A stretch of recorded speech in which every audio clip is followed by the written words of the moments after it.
Supreme court junior court assistant के सभी candidates का एक बार फिर से मैं स्वागत करता हूं। आज की एक क्लास बेस्ड रहने वाली है कॉम्प्रिहेंशन पैसेज के ऊपर। एग्जाम में आपसे एक पैसेज पूछा जाता है और उसी से रिलेटेड 6 क्वेश्चंस का आपको आंसर देना होता है। एक क्वेश्चन जो है वो 5 नंबर का होता है। टोटल 6 क्वेश्चंस आते हैं। 30 नंबर का पैसेज यहाँ पर आपके होता है और यहाँ पर आपको जो आंसर्स हैं वो पैसेज के अंदर से सर्च करके अपने वर्ड्स के अंदर उनके आंसर लिखने होंगे। सो आज की क्लास में हम यही करने वाले हैं, एक अनसीन पैसेज देखेंगे और उससे रिलेटेड 6 क्वेश्चंस यहाँ पर हम स्टडी करेंगे। सो चलिए बिना किसी देरी के आज के इस क्लास को स्टार्ट करते हैं। तो यहाँ पर ये आपके सामने पैसेज है। Directions, read the following passage and answer in your own words the questions that follows. कह रहा है कि आप इस जो पैसेज है उसको केयरफुली रीड कीजिए और जो आंसर्स है वो क्वेश्चंस है उनके आंसर आप यहाँ पर उनके दीजिए। तो एक बार हम पैसेज को समझने की कोशिश करते हैं और उसके बाद हम यहाँ पर क्वेश्चंस और आंसर्स पे जाएंगे। तो कॉल इट ए ब्लेसिंग और a curse of mother nature, we have to breathe in over 10,000 liter of air in a day, more than 4 million liters in a year to remain alive। तो यहाँ पर ये आपसे कह रहा है कि जो आप इसे वरदान कहिए या अभिशाप कहिए नेचर का, कि हम जो ब्रेथ लेते हैं वो 10,000 लीटर एयर एक दिन के अंदर हम सांस लेते हैं और 4 मिलियन लीटर एक साल के अंदर लेते हैं जिंदा रहने के लिए। By making it essential for life, God has wished that we try to keep the air we breathe clean. तो यहाँ पर कहता है कि इन सारी चीज़ों को एसेंशियल बनाने के लिए, लाइफ के लिए जो एसेंशियल है उसके लिए गॉड की इच्छा भी यही है, भगवान की इच्छा यही है कि आप जो हम साफ जो सांस ले रहे हैं वो यहाँ पर क्या रहे, क्लीन यहाँ पर रहे। तो आपको यहाँ पर डायरेक्ट एक चीज तो पता लग गया, द मोटिव क्या है पैसेज का, पोल्यूशन। ठीक है, एयर पोल्यूशन। एयर पोल्यूशन, यहां से आपको एक चीज समझ में आ गई कि जो ये बात कर रहा है, जो मोटिव है, जो ये पैसेज है वो बेस्ड रहने वाला है किसके ऊपर, एयर पोल्यूशन के ऊपर। ठीक है, तो यहां से एक चीज आपने फाइंड आउट कर ली कि आपसे जो ऑथर है वो नरेट क्या करना चाह रहा है, तो आपको क्या डिक्टेट करना चाह रहा है, पोल्यूशन के बारे में। ठीक है, everyone can see the food that is not clean and perhaps refrain from eating it, but one can not stop breathing even if one can feel the air is to be polluted. कह रहा है कि अगर किसी को कोई खाना दिखता है और अगर वो गंदा है तो वो को खाने से मना कर सकता है, लेकिन आप सांस लेने से अपने आप को रोक नहीं सकते, चाहे वो जहरीली हवा है, चाहे गंदी हवा है, चाहे साफ हवा है। आपको जिंदा रहने के लिए क्या करना पड़ेगा, सांस तो लेनी पड़ेगी। ठीक है, ये है आपका पार्ट नंबर फर्स्ट। ठीक है, चलिए। Several आपके harmful and noxious substance can contaminate the air we breathe. Generally, much is said and written about outdoor air pollution, most of which is due to vehicular and industrial exhaust. कह रहा है कि बहुत सारे जो है ऐसे पदार्थ हैं, बहुत सारी चीज़ें हैं जो क्या कर रही हैं, कंटिमिनेट कर रही हैं, मतलब पोल्यूट कर रही हैं एयर को। कहते हैं बहुत सारे हमने आउटडोर पोल्यूशंस के बारे में हमने सुना है, बहुत सारी चीज़ों के बारे में, और जो इंडस्ट्रियल और व्हीकल जो होते हैं उनसे जो धुआं निकलता है वो इसका क्या होता है, यहाँ पर इसके मेन कारण है आउटडोर पॉल्यूशन के। ठीक है, given the fact that most of us spend over 90% of our time indoors, यहाँ पर एक फैक्ट है कि हम 90% जो अपना टाइम है वो अंदर, इंडोर मतलब कमरों में, घर में, ऑफिस के अंदर गुजारते हैं। It is most important to recognise that the air we breathe in at home और ऑफिस कैन बी पोल्यूटेड। तो ये भी यहाँ पर जो है ना, इस चीज़ को भी समझना जरूरी है कि जो ऑफिस और घर है ना उनके अंदर जो हवा है ना वो भी यहाँ पर क्या हो सकती है, पोल्यूटेड हो सकती है। सो यहाँ पर आपको एक चीज़ और पता लग गया है कि यहाँ पर मेनली एयर पोल्यूशन, ठीक है, एयर पोल्यूशन, और एयर पोल्यूशन के साथ ही यहां पर बात किसकी हो रही है, इंडोर एयर पोल्यूशन। ठीक है, इंडोर एयर पोल्यूशन के बारे में यहां पर क्या हो रही है, मेनली आपकी बात हो रही है। ठीक है, चलिए। It can be cause of ill health, air pollutants that are generally present in very low concentration can assume significance in close in ventilated places. कह रहा है कि ये जो अंदर इंडोर आपका जो पोल्यूटेड होता है ये आपकी हेल्थ को खराब कर सकता है। बहुत सारे एयर के पोल्यूशन के पार्टिकल्स हैं जो आपको दिखते नहीं है, बहुत लो कंसंट्रेशन के अंदर होते हैं, और जो इल वेंटिलेटेड का मतलब जो खुली जगह जहाँ पर हवा वगैरह ना हो वहाँ पर ये ज़्यादा देखने को मिलते हैं। इसके साथ ही the indoor air pollution can lead to allergic reactions, जो एलर्जिक रिएक्शंस हैं उनको यहाँ पर ये बढ़ावा दे सकते हैं। Cause irritation, skin, eyes and nose में इरिटेशन कर सकते हैं। but as is logically to assume the brunt of insult by pollutants is borne by the lungs, और जो lungs है उनके अंदर इनका मेन क्या होता है, इनके अंदर ये इन्फेक्शन करते हैं, इनके अंदर इनका मेन इम्पैक्ट होता है. It can lead to the development of fresh breathing problems. If जो फ्रेश ब्रीथिंग प्रॉब्लम्स होती हैं सांस लेने की, उनको यहाँ पर बढ़ावा दे सकते हैं, specially in those who have allergic tendency, खासकर उन लोगों के लिए जिनको एलर्जी है, जिनकी एलर्जी टेंडेंसी मतलब जिनको बार बार किसी भी चीज़ से एलर्जी हो जाती है. और it can worsen the existing respiratory illness like asthma and bronchitis. कहते हैं और ये एक बीमारियों को बढ़ावा दे सकते हैं जैसे कि अस्थमा या ब्रोंकाइटिस आपकी. ठीक है, चलिए फोर्थ हो गया. There can be several source of indoor air pollution. बहुत सारे यहाँ पर सोर्स हो सकते हैं. Tobacco smoke is one of the most important air pollutant in close places. जो आप सिगरेट वगैरह पीते हैं, जो बीड़ी तंबाकू वगैरह होते हैं, उनका भी क्या है यहाँ पर इंडोर का एक मोस्ट है कि अंदर ही अंदर आप स्मोकिंग किए जाते हैं और उससे क्या होता है, पोल्यूशन यहाँ पर होता है. पैसिव स्मोकिंग और environmental tobacco smoke ETS pollution can lead to the all the harmful effect of tobacco smoking seen in the smokers in the non-smoking companions. कह रहे कि जो भी एक आपके टोबैको से बनी हुई चीज़ें हैं, जो भी लोग पैसिव स्मोकिंग करते हैं, उनके जो इम्पैक्ट्स हैं वो देखे जाते हैं. कहाँ पर? जो करते हैं उनके साथ साथ जो स्मोकिंग नहीं करते उन साथियों के अंदर भी इसके इफेक्ट देखे जाते हैं, इसके धुआं वगैरह से. ETS as a health hazards has been unequivocally proven and is also getting social recognisation now. कह रहा है कि ये एक हेल्थ हैजार्ड्स, हेल्थ के लिए खतरा है और यहाँ पर ये प्रूवन भी हो चुका है इस चीज़ में, और सोशल रिकॉग्नाइजेशन भी, मतलब इसके लिए सामाजिक जो चेतना वगैरह है वो भी यहाँ पर जागृत हो चुकी है. One can occasionally see sign of displaying the air important message your smoking is injurious to my health. यहाँ पर आप इस तरह के भी मैसेज देख सकते हो कि स्मोकिंग आप कर रहे हो वो मेरी हेल्थ के लिए खतरनाक है. भाई इस तरह की भी जागरूकता यहाँ पर आई है कि आप अगर स्मोकिंग कर रहे हो तो वो नुकसान मेरी हेल्थ को भी कर रही है. इन ऑफिसेज और होम्स में इस तरह के स्लोगन्स आपको देखने को मिल सकते हैं. The children of smoking parent are among the worst affected person. कहते हैं जो यहाँ पर जितने भी जो पेरेंट्स वगैरह जो स्मोकिंग करते हैं उनके जो बच्चे हैं वो यहाँ पर सबसे ज़्यादा अफेक्टेड है. सबसे ज़्यादा यहाँ पर क्या होते हैं, जो सबसे ज़्यादा परेशान है वो लोग यहाँ पर इनको माना गया है. ठीक है. The exposure of young children of ETS led to increase respiratory problem and hospital admission as compare to non expose children. Several studies कह रहे हैं including those done at the PGI have shown as increase risk of lung cancer among women expose to passive smoking. कह रहे भाई जो smoking वगैरह करते हैं ना, यंग चिल्ड्रंस जो वगैरह होते हैं ना, उनके अंदर सांस लेने की प्रॉब्लम्स यहाँ पर बढ़ाता है. इसके साथ ही हॉस्पिटल वगैरह में उनके एडमिशन कंपेयरली जो कंपेयर्ड होते हैं, जो नहीं करते हैं इस तरह की चीज़ें, उनके कंपेयर में वो ज़्यादा हॉस्पिटल में ज़्यादा एडमिट्स वगैरह होते हैं. और PGI की स्टडी बताती है कि जो औरतें यहाँ पर स्मोकिंग करती हैं उनको लंग्स कैंसर का बहुत ज़्यादा खतरा यहाँ पर रहता है. Also worsen the existing lungs disease like asthma and bronchitis. कहते हैं ETS जो होता है आपका, उसकी वजह से जो आपकी रेस्पिरेटरी जो आपकी प्रॉब्लम्स है, जैसे कि आपके अस्थमा हो गया, ब्रोंकाइटिस हो गया, उनको भी ये और ज़्यादा क्या करता है, बढ़ावा देता है. It may be responsible for development of asthma in childrens. जो बच्चे हैं उनके अंदर ये अस्थमा को भी बढ़ावा यहाँ पर देता है. ठीक है, चलिए. The next most important source of indoor air pollution is the allergens. House dust mites, HDM, are very small insects not visible to the naked eyes and are the commonest source of allergy in the house. They are ubiquitous and thrive in a warm and moist atmosphere. They breed very fast and are very difficult to eradicate. Modern house present ample breeding space for them in the form of carpet, curtains, mattress, pillow, etc. कह रहा भाई जो घर है ना, उनके अंदर जो एयर पोल्यूटेंट्स है ना, एलर्जिक के बेस पर यहाँ पर बहुत ज़्यादा हो गए हैं कि उनके अंदर बहुत सारे एयर पोल्यूटेंट्स पाए जाते हैं जो एलर्जी वगैरह आपके करते हैं. डस्ट पार्टिकल्स वगैरह यहाँ पर पाए जाते हैं जिनको आप नंगी आंखों से नहीं देख सकते हैं. इनके अलावा बहुत सारे जो आजकल के घर हैं उनके अंदर क्या पाए जाते हैं, एक ऐसा इन्वायरमेंट हो गया क्योंकि वहाँ पर जो खुली हवा है वो नहीं आती है, जिसकी वजह से वहाँ पर मॉइस्चराइजर वगैरह होता है, जिससे कि वहाँ पर जो इंसेक्ट्स वगैरह हैं वो वहाँ पर ब्रीड करते हैं, वहाँ पर अपने आप बढ़ जाते हैं.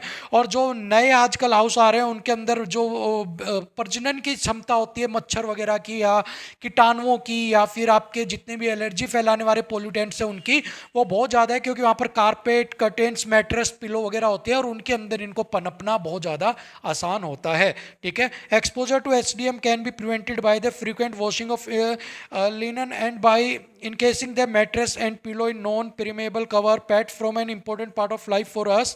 कह रहा है कि आप इन सब चीज़ों से बच बच सकते हो कि अगर आप इन चीज़ों की पर्टिकुलर सफाई करते हो, आप चीज़ों को वॉश करते हो, पिलोज वगैरह, कारपेट्स वगैरह को आप यहाँ साफ करते हो। साथ में कह रहे हैं जो पेट्स होते हैं, जो पशु होते हैं, वो भी एक इंपॉर्टेंट पार्ट है हम सबकी लाइफ का, but they can add plenty of allergens to our indoor.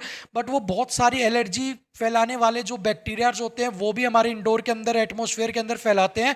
Cat are notorious for doing this. Cat जो होती है वो बहुत ज़्यादा इस चीज़ के लिए शरारती मानी जाती हैं। Fine particle from feline fur can remain stuck to the upholstery and carpet for a long time even after the removal of the animal and led to worsening asthma and skin allergy. Fortunately, owning or religious and social customs care are not very popular pets in India. कह रहा है भाई जो यहाँ पर जो pets होते हैं ना वो भी यहाँ पर एलर्जी फैलाते हैं। कैट्स जिस मामले में सबसे ज़्यादा नोटोरियस होती हैं, वो उछलती कूदती है और उनके जो बाल होते हैं वो हवा में फैलते हैं और वो एलर्जी फैलाते हैं। बट अब क्या होता है कि इंडिया के अंदर कैट इतनी पॉपुलर नहीं है क्योंकि कुछ रिलीजियस मैटर्स को करके, इस वजह से डॉग्स वगैरह जो है वो यहाँ पर ज़्यादा पॉपुलर हैं। और यहाँ पर आप इनको क्या कर सकते हो, और ये जो सारी चीज़ें जैसे कैट्स के हेयर हो गए या कैट्स ने स्नीज कर दिया, छींक दिया, उसकी वजह से जो बीमारियां होती हैं वो अस्थमा वगैरह की, जो आपकी हेल्थ जो सांस वाली प्रॉब्लम है उनको यहाँ पर बढ़ाती हैं और स्किन एलर्जी वगैरह आपको यहाँ पर करती हैं। Dogs however are quite popular and can be as troublesome. और जो डॉग्स होते हैं ना वो इंडिया में ज़्यादा पॉपुलर है और वो, लेकिन वो भी यहाँ पर एक समस्या पैदा कर सकते हैं। Pet should kept out of the bedroom and washed frequently to remove the fur particle. One must be vacuum cleaner as the ordinary room and mop are not effective. कह रहे हैं उनके जो बाल वगैरह जो कुत्तों के जो उड़ते हैं, जैसे कि एक डॉग ब्रीड है पोमेरियन, उसके हेयर फॉल बहुत ज़्यादा होता है। जिनके लोगों के पास पोमेरियन है वो जानते होंगे, वाइट कलर का जो डॉग होता है।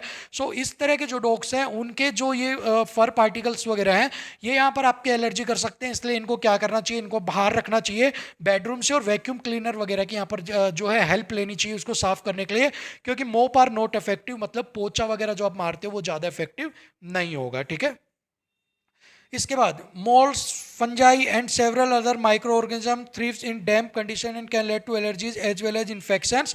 अब आपके बहुत सारे ऐसे फंजाई हो गई है, आपके अदर माइक्रो ऑर्गेनिजम्स जो हो गए हैं वो भी यहाँ पर ऐसे हैं जो आपकी एलर्जीज वगैरह फैलाते हैं। Humidifiers in the air conditioning plants provide a ideal environment for certain type of bacteria and have led to major outbreaks of pneumonia. कह रहा है भाई यहाँ पर कुछ humidifier in the air conditioner plants जो होते हैं वो भी यहाँ पर एक तरह के आपके कुछ बैक्टीरियाज की ग्रोथ करते हैं और उनकी वजह से आपको यहाँ पर क्या होता है, मेजर आउटब्रेक ऑफ निमोनिया। उनकी वजह से आपको क्या हो सकता है, निमोनिया हो सकता है, सर्दी वाला जो बुखार वगैरह होता है, सांस की प्रॉब्लम, वो यहाँ पर हो सकती है। It is important to clean regular the cooler, air conditioner, damp cupboards, जो आपके कबर्ड्स वगैरह हैं उनको यहाँ पर आपको रेगुलर क्या करना चाहिए, एसी कूलर वगैरह को साफ करना चाहिए। ठीक है, ये यहाँ पर हो गया। नेक्स्ट है toxic gases can also pollute the indoor environment. A biomass fuel, wood, cow dungs, dried plants and coal if burned inside can lead to several contamination by carbon dioxide, monoxide, the poor quality of stove and other cooking or heating appliances that cause incomplete nitrogen dioxide. तो ये यहाँ पर कह रहा है पूरा passage कि बहुत सारी गैसेज ऐसी हैं जैसे कि कमरे के अंदर अगर लकड़ी, गोबर के जो ऊपले काउडंग होते हैं अगर उनको आप जलाते हैं तो उससे कुछ गैस निकलती है, कार्बन मोनोऑक्साइड, वो यहाँ पर आपको क्या कर सकती हैं, आपको बीमार कर सकती हैं। इसके अलावा आपके बहुत सारे जो गैस स्टोव्स वगैरह हैं जो पुराने हो चुके हैं, कुछ अप्लाइंसेज हैं जिनके अंदर एलपीजी पूरी तरह से जो है कंबेशन उनका नहीं हो पाता, उसकी वजह से CO2 नाइट्रोजन डाइऑक्साइड है वो एटमॉस्फेयर में निकलती है और इसी की वजह से इंडोर जो आपका वो पॉल्यूशन यहाँ पर हो सकता है। ठीक है, इतनी चीज समझ में आ गई। चलिए, ये भी यहीं पर है कि आपके फिक्सिंग कारपेट्स वगैरह जो upholstery and also the making plywood and प्लाईवुड्स वगैरह जो हैं इनको आप वहाँ पर फिक्स करके, और जो एडेसिव्स वगैरह उन पे यूज किए जाते हैं वो भी यहाँ पर क्या करते हैं, आपके यहाँ पर आपकी जो पॉल्यूशन है वो यहाँ पर इंक्रीज करते हैं। ठीक है, the gas are very toxic in high concentration as may be encounter during industrial accidents but even in very minor amount as may be prevent in home and office they can cause irritation to the skin and eyes. तो यहाँ पर देखिए क्या कह रहा है इस पूरे पैसेज के अंदर, मैं आपको डायरेक्ट समझा देता हूँ कि बहुत सारी चीज़ें ऐसी होती हैं कि ये जो गैसेज होती हैं ये हार्मफुल होती है अगर इंडस्ट्रियल एक्सीडेंट वगैरह के अंदर तो होती है, बट अगर एक स्मॉल अमाउंट में अंदर अगर ये आपको घर के अंदर भी मिलती है ना तो वहाँ पर भी आपको पोल्यूशन फैलाती है, वहाँ पर इरिटेशन कर सकती हैं, आपकी स्किन में, आइज में रैशेज कर सकती हैं, सरदर्द वगैरह कर सकती हैं, आपका जिम चलाना वगैरह कर सकती है, नौशिया कर सकती हैं, आपके बहुत तरह की बीमारियाँ जो इन गैसेज से आपके हो सकती हैं। ठीक है, और इनकी वजह आपको यहाँ पर इंपॉर्टेंट क्या होना चाहिए, इन गैसों को एलिमिनेट करने के सोर्सेज भी आपको यहाँ पर पता होना चाहिए। इसके बाद अगर हम बात करें नेक्स्ट की, other indoor pollutants are toxic chemical like cleaning agents, pesticide, paints, solvents and inferior quality personal care products. यहाँ पर कह रहा है कि और भी बहुत सारे, अगर मैं बात करूँ यहाँ पर पोल्यूटेंट्स के टॉक्सिक केमिकल जिनके अंदर होते हैं, जैसे कि क्लीनिंग एजेंट्स, कुछ चीज़ें आप साफ़ करते हो फर्श करने के लिए, उस फर्श वगैरह पे या बाथरूम वगैरह के लिए वो, पेस्टिसाइड्स, पेंट्स हो गया, सॉल्वेंट्स हो गया, और कुछ हल्के क्वालिटी के स्किन प्रोडक्ट्स हो गए। ये सारी चीज़ें यहाँ पर क्या करते हैं, आपके कुछ पुरानी टूटी फूटी पाइप्स पड़ी हैं, बॉयलर्स हैं, और इनके अलावा आपके जो कुछ और बहुत सारी चीज़ें ऐसे अदर सोर्सेज है यहाँ पर, जो यहाँ पर आपके लिए क्या है, खतरनाक है, और वो यहाँ पर आपके ह्यूमंस में क्या करते हैं, कैंसर को यहाँ पर बढ़ावा देते हैं। ठीक है, चलिए, it is important to realise that air we breathe at home may not be clean always. यहाँ पर ये रियलाइज करना जरूरी है कि जो सांस हम घर में लेते हैं वो ऑलवेज क्लीन नहीं मिलेगी, and we must try to eliminate the source of pollution. और हमें ट्राई करना चाहिए कि जितने भी पोल्यूशन के जो सोर्स हैं उनको एलिमिनेट, उनको बाहर करने का we should give due consideration to ventilation.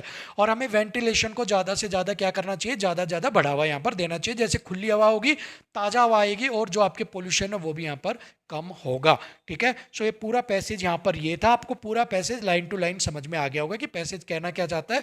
बहुत सारे बच्चों की इंग्लिश अच्छी है भाई, उन्हें समझने में दिक्कत नहीं होती, लेकिन बहुत सारे बच्चे मेरे जैसे हैं जिनको थोड़ा समझ में कम आता है, लेकिन उसमें कोई शर्म की बात नहीं है, धीरे धीरे सब कुछ आना पड़ेगा।